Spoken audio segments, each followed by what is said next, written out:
LibriVox.org. Recording by Joe Mabry. The Art of Public Speaking by Dale Carnegie and Joseph Berg Eisenwein. Section 17. Chapter 17. Thought and Reserve Power. Providence is always on the side of the last reserve. Napoleon Bonaparte. So mightiest powers by deepest calms are fed, and sleep how oft in the things that gentlest be. Barry Cornwall, The Sea in Calm. What would happen if you should overdraw your bank account? As a rule, the check would be protested, but if you were on friendly terms with the bank, your check might be honored, and you would be called upon to make good the overdraft. Nature has no such favorites, therefore extends no credits. She is as relentless as a gasoline tank. When the gas is all used, the machine stops.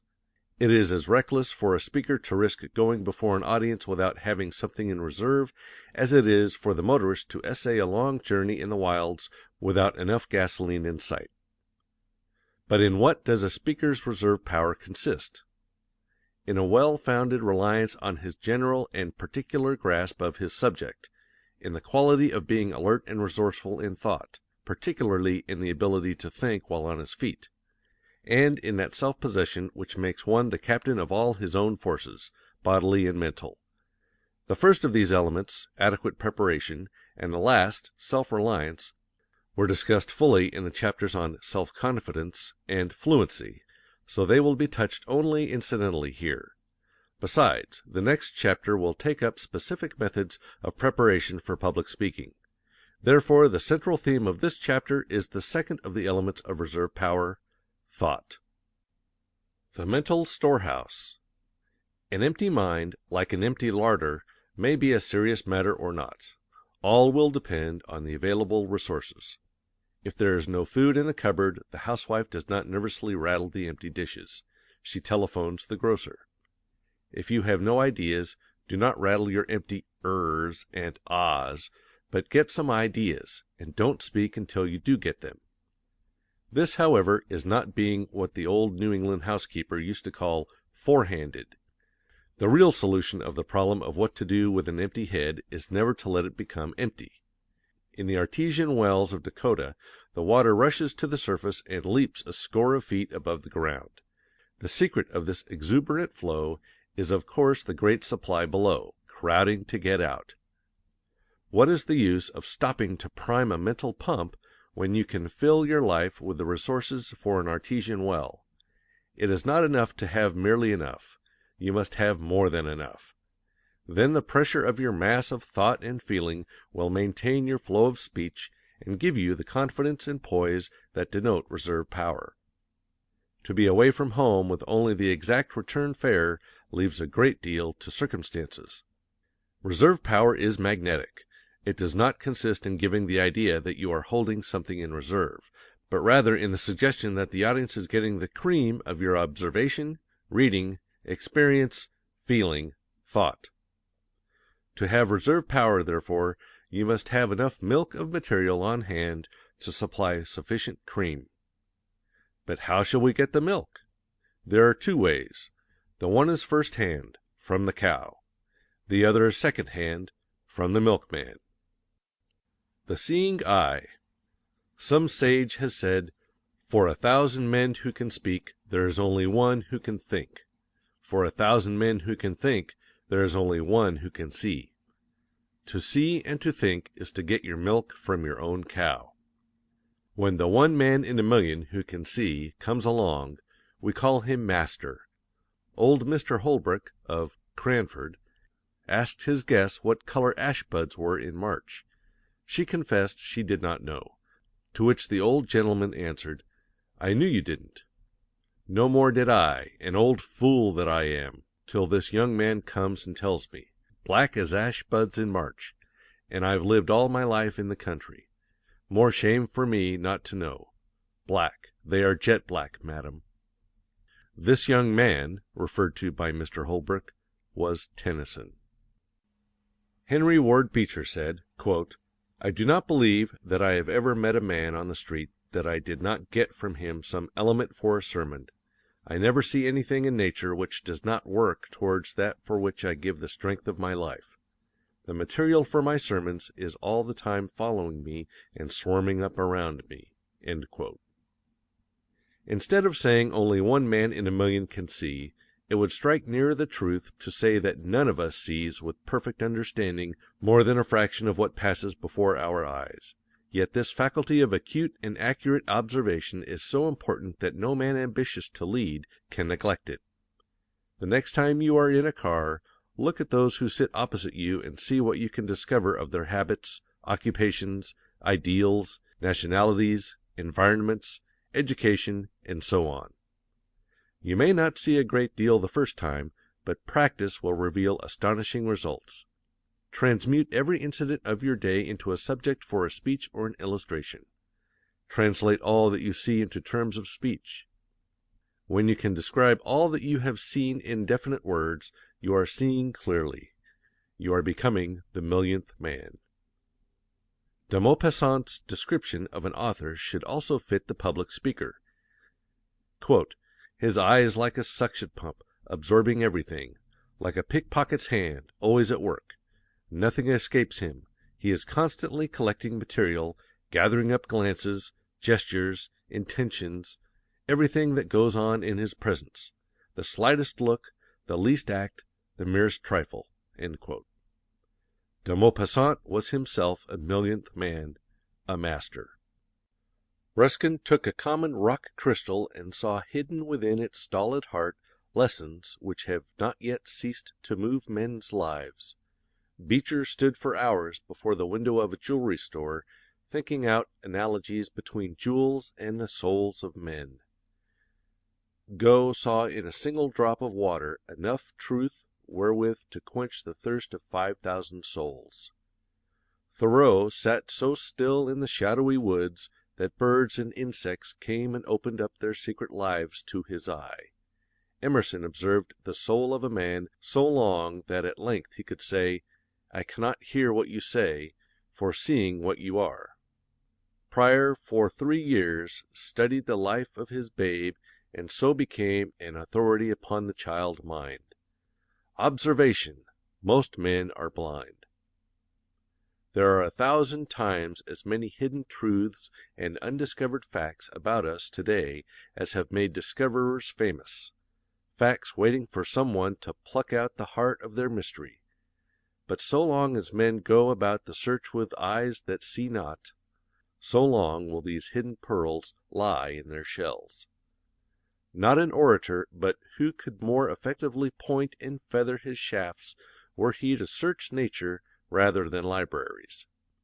Too few can see sermons in stones and books in the running brooks, because they are so used to seeing merely sermons in books and only stones in running brooks.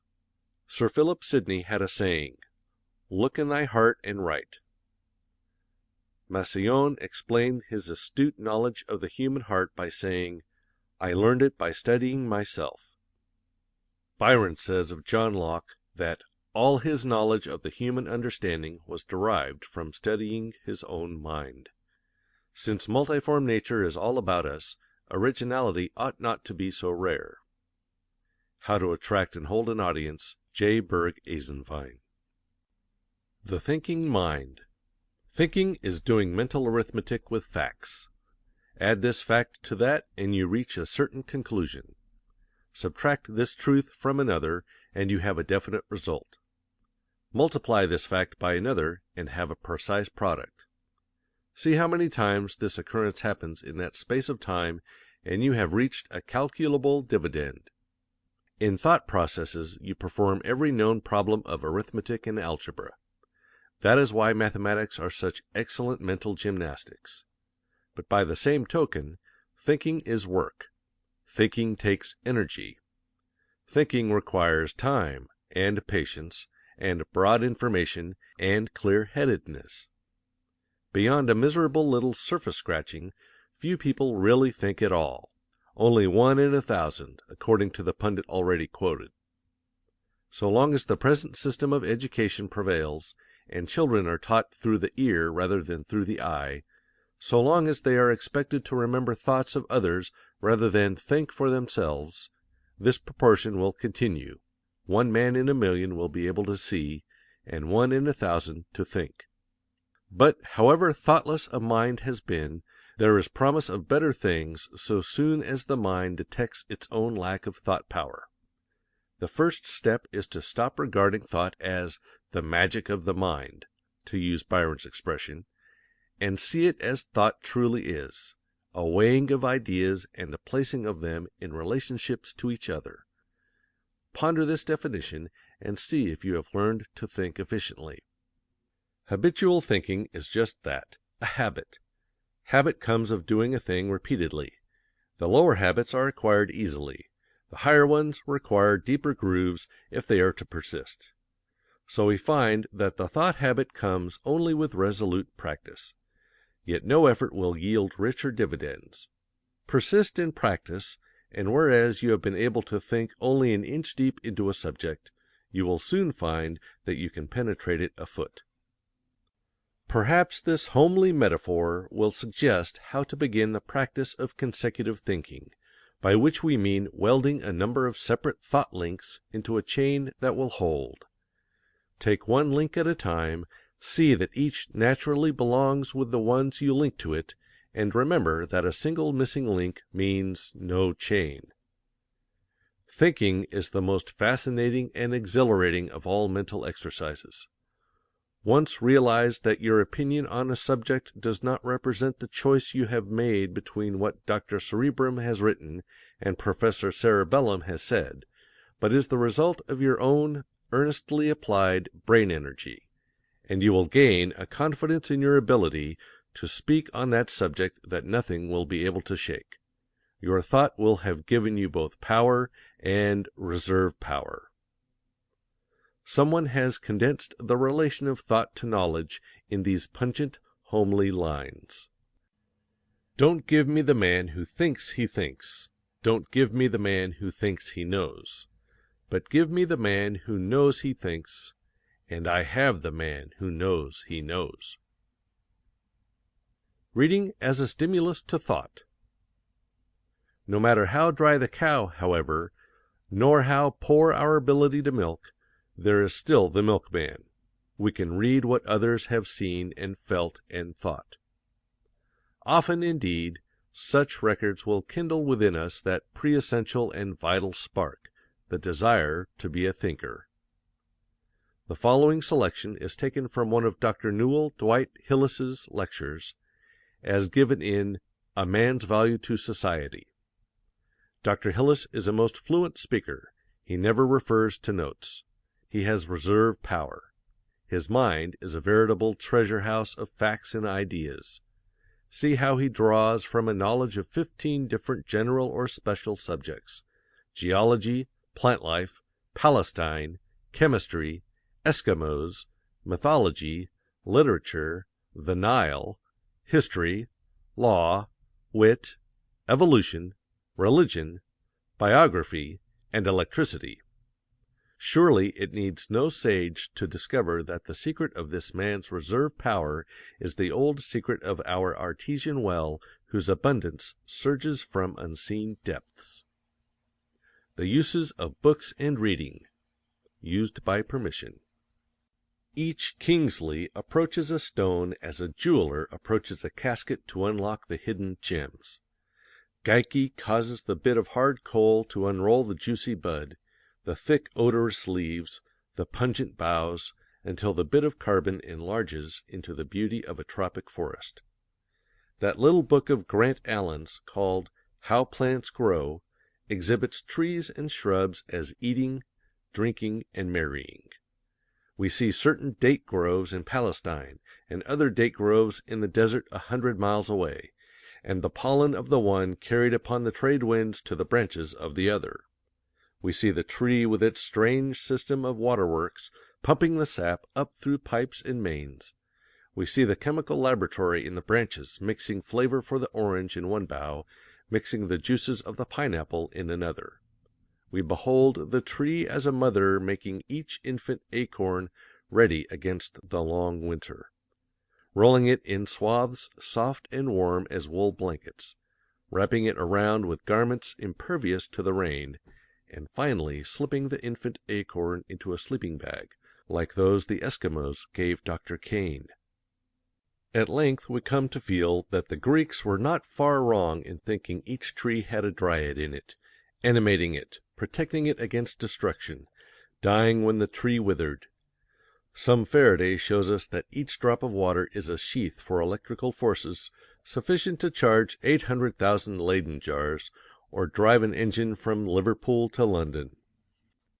Some Sir William Thomson tells us how hydrogen gas will chew up a large iron spike as a child's molars will chew off the end of a stick of candy.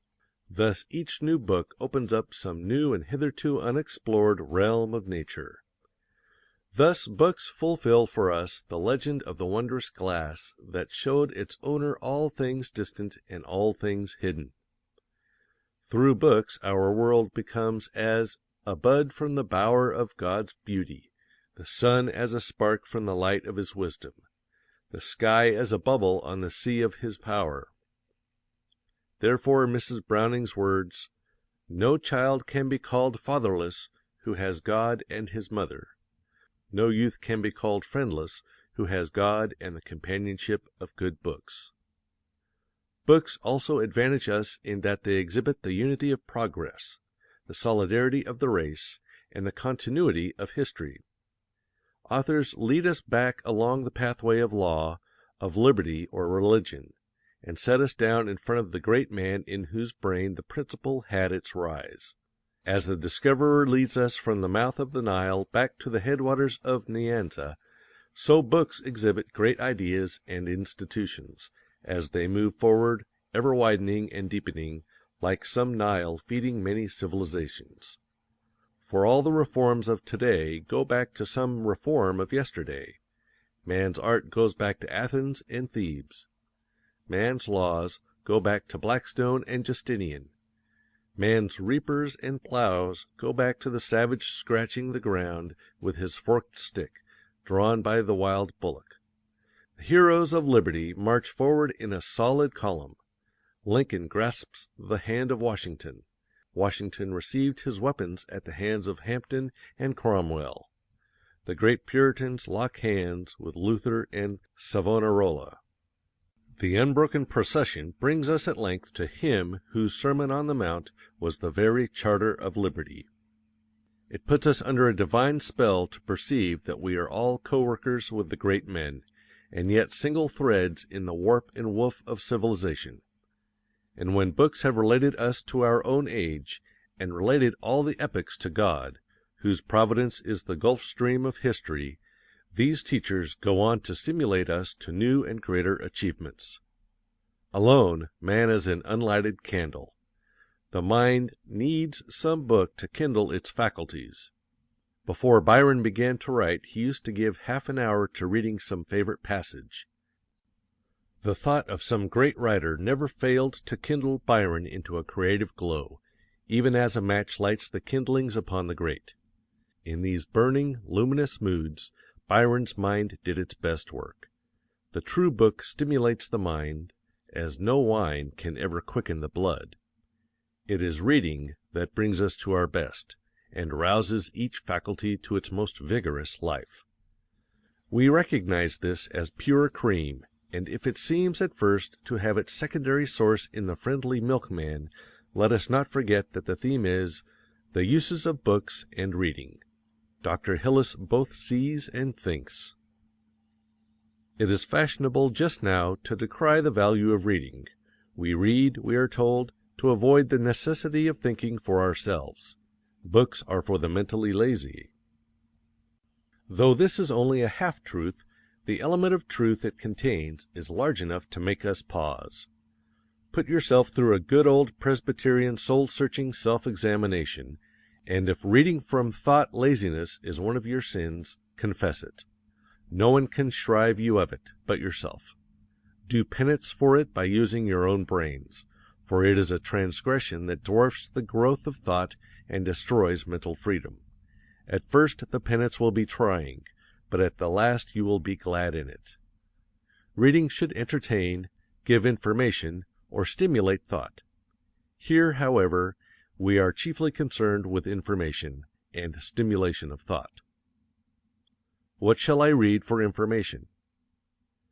The ample page of knowledge, as Gray tells us, is rich with the spoils of time, and these are ours for the price of a theater ticket. You may command Socrates and Marcus Aurelius to sit beside you and discourse of their choicest, hear Lincoln at Gettysburg and Pericles at Athens, storm the Bastille with Hugo, and wander through paradise with Dante. You may explore darkest Africa with Stanley, penetrate the human heart with Shakespeare, chat with Carlyle about heroes, and delve with the Apostle Paul into the mysteries of faith. The general knowledge and the inspiring ideas that men have collected through ages of toil and experiment are yours for the asking. The sage of Chelsea was right. The true university of these days is a collection of books. To master a worthwhile book is to master much else besides. Few of us, however, make perfect conquest of a volume without first owning it physically. To read a borrowed book may be a joy, but to assign your own book a place of its own on your own shelves, be they few or many, to love the book and feel of its worn cover, to thumb it over slowly, page by page, to pencil its margins in agreement or in protest, to smile or thrill with its remembered pungencies, no mere book borrower could ever sense all that delight. The reader who possesses books in this double sense finds also that his books possess him, and the volumes which most firmly grip his life are likely to be those it has cost him some sacrifice to own.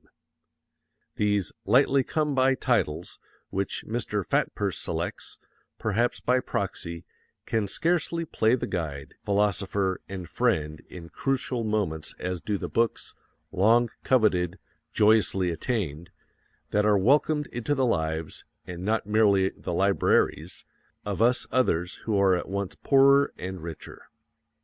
So it is scarcely too much to say that of all the many ways in which an owned, a mastered, book is like to a human friend, the truest ways are these.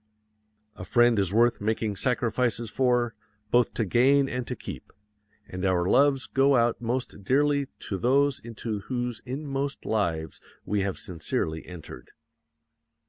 When you have not the advantage of the test of time by which to judge books, investigate as thoroughly as possible the authority of the books you read. Much that is printed and passes current is counterfeit. I read it in a book is to many a sufficient warranty of truth, but not to the thinker. What book? Asks the careful mind. Who wrote it? What does he know about the subject, and what right has he to speak on it? Who recognizes him as authority? With what other recognized authorities does he agree or disagree?